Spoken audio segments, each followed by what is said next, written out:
नमस्कार दोस्तों, आज का विषय है कृषि का स्त्रीकरण, फेमिनाइजेशन ऑफ एग्रीकल्चर।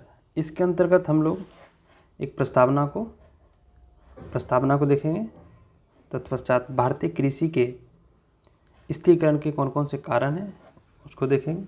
साथ ही किसान महिला और उसके साथ जुड़ी कौन कौन सी समस्याएं हैं वो देखना है। और सरकारी योजनाएं अर्थात जो सरकार के द्वारा जो भी इनिशिएटिव लिए जा रहे हैं, जो भी प्रयास हैं महिलाओं को लेकर, महिलाओं को जो कार्यबल उसमें क्षमता को बढ़ाने के लिए वो सरकारी कौन कौन सी योजना है उसको देखेंगे। ठीक है, साथ ही है एक निष्कर्ष को देखेंगे। चलिए ठीक है, शुरुआत करते हैं प्रस्तावना से। देखिए, महिलाएं नए भारत के लिए सामाजिक, आर्थिक और पर्यावरणीय परिवर्तन की पथ प्रदर्शक हैं। ठीक है, कृषि के स्त्रीकरण से तात्पर्य है कृषि से संबंधित गतिविधियों में महिलाओं की बढ़ती भागीदारी से। मतलब कि कृषि के स्त्रीकरण का शाब्दिक अर्थ हुआ कृषि से संबंधित गतिविधियों में महिलाओं की बढ़ती भागीदारी। ठीक है, जैसे जैसे कृषि संकट गहराता जा रहा है, खेती से आमदनी कम होती जा रही है, धन अर्जित करने के लिए पुरुष धीरे धीरे गांव छोड़कर शहर की ओर पलायन कर रहे हैं।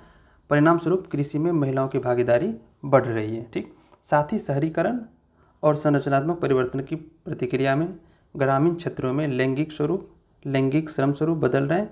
कई कारक इन परिवर्तनों को प्रभावित कर रहे हैं, जिनमें वैश्विक और स्थानीय श्रम प्रवास, महिलाओं की बढ़ती गतिशीलता, कृषि का व्यवसायीकरण, संघर्ष एवं जलवायु अनुकूलन आदि शामिल हैं। ठीक है, अब देखते हैं कि भारतीय कृषि के स्त्रीकरण के कौन कौन से कारण हैं। ठीक है, देखिए, पहला है गरीबी। भारत जो है, गरीबी एक प्रमुख कारक है जिसके कारण महिलाओं को परिवार की आय के पूरक के लिए खेतीहर मजदूरों के रूप में काम करने के लिए मजबूर किया जाता है। मतलब गरीबी एक प्रमुख कारक है जिसके कारण महिलाओं को परिवार की आय के पूरक के लिए खेतीहर मजदूरों के रूप में काम करने के लिए मजबूर किया जाता है।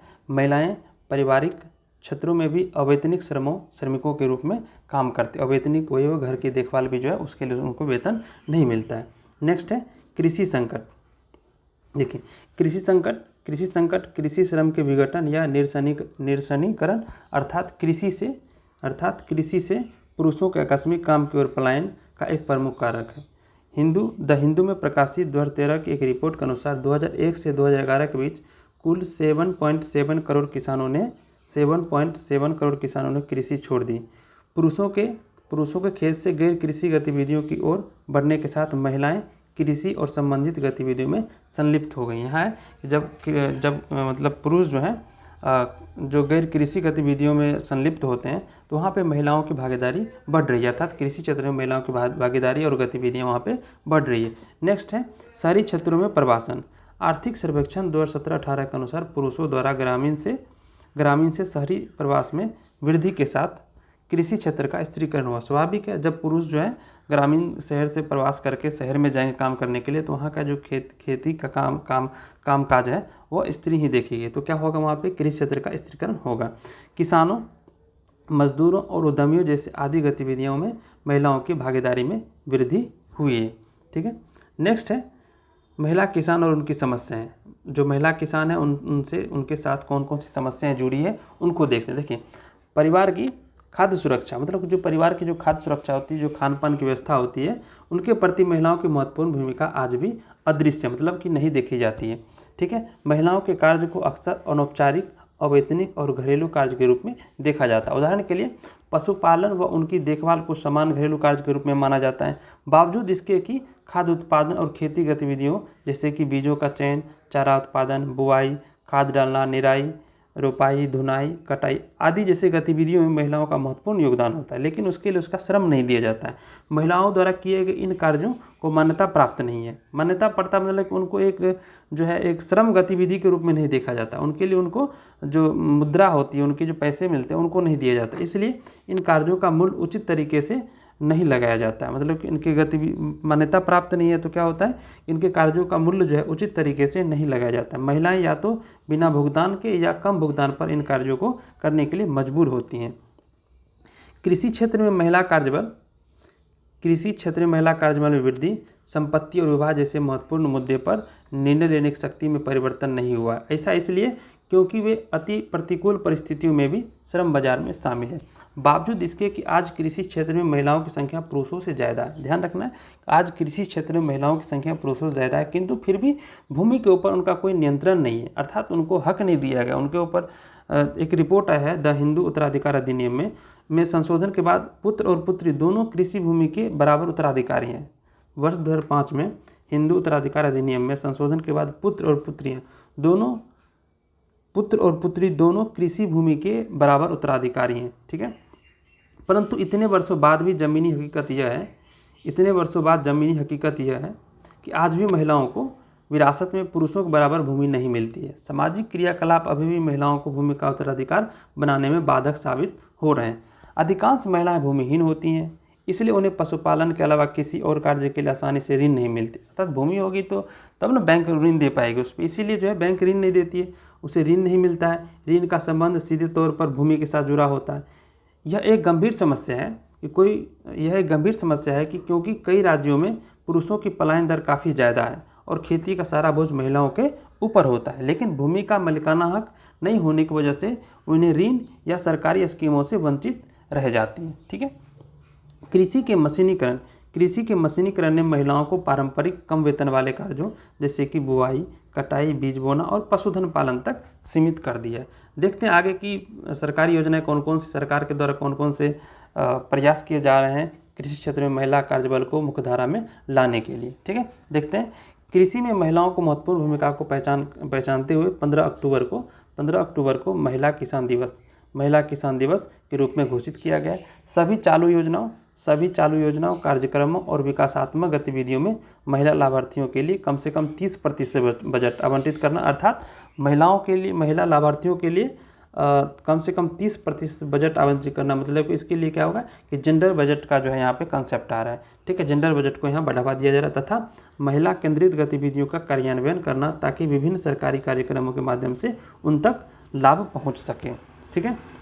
नेक्स्ट है महिला स्वयं सहायता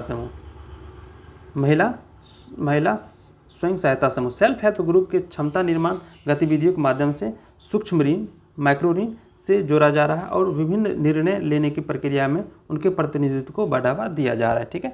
सरकार ने भूमि, जल, ऋण, प्रौद्योगिकी और प्रशिक्षण के संबंध में महिला समर्थक नीतियों की आवश्यकता को स्वीकार किया है।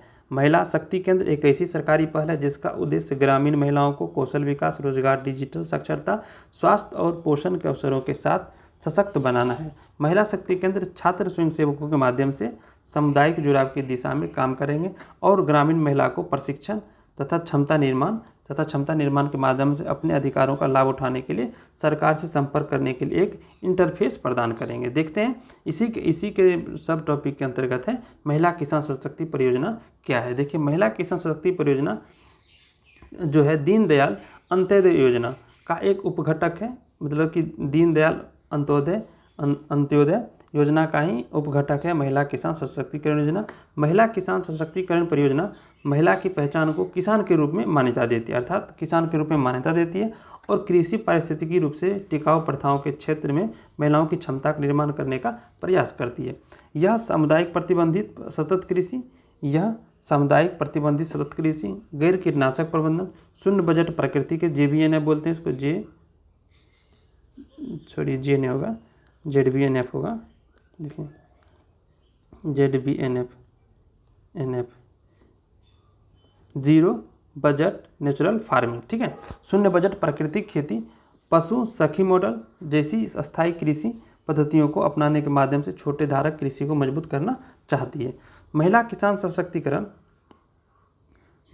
सशक्तिकरण परियोजना कृषि में महिलाओं की केंद्रिता को मान्यता देती है और इसलिए उन्हें अस्थायी कृषि उत्पादन प्राप्त करने में सक्षम बनाने के लिए प्रत्यक्ष और अप्रत्यक्ष रूप से सहायता प्रदान करना है। यह मुख्य रूप से गरीब महिला किसान के सामुदायिक संस्थानों को मजबूत करने और टिकाऊ कृषि को बढ़ावा देने के लिए उनकी ताकत का लाभ उठाने पर केंद्रित है। अब देखते हैं कि एक निष्कर्ष क्या है इसके अंतर्गत। देखिए कृषि क्षेत्र महिलाओं के आर्थिक सशक्तिकरण के लिए एक बहुत ही आवश्यक अवसर प्रदान करता है। फिर भी विभिन्न चुनौतियों के कारण यह क्षमता अप्रयुक्त रहती है। इन मुद्दों में से यह है कि कई महिला मजदूर परिवार के खेतों में काम करती है, कई महिला मजदूर परिवार के खेतों में काम करती है।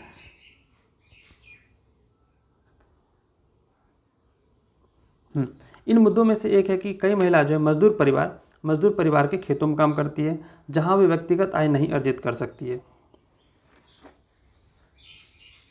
उत्पादन प्रक्रिया की औपचारिकता महिला कार्यबल के मुद्रीकरण को प्रोत्साहित करती और उनकी कार्य स्थितियों में सुधार करती है। महिला कार्यबल को जकड़ने वाली सामाजिक मानदंडों को शिक्षा, कौशल विकास तकनीक और डिजिटल साक्षरता को प्रोत्साहित करके संबोधित किया जा सकता है।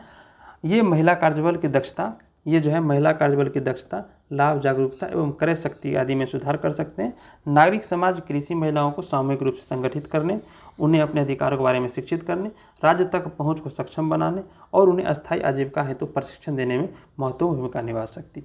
ठीक है, आज का सेशन यह समाप्त होता है। हमारे चैनल को अगर सब्सक्राइब नहीं किए तो सब्सक्राइब कीजिए और अपने दोस्तों के बीच शेयर कीजिए और सेशन को लाइक कीजिए। ठीक है, मिलते हैं एक नेक्स्ट वीडियो में, तब तक के लिए थैंक यू।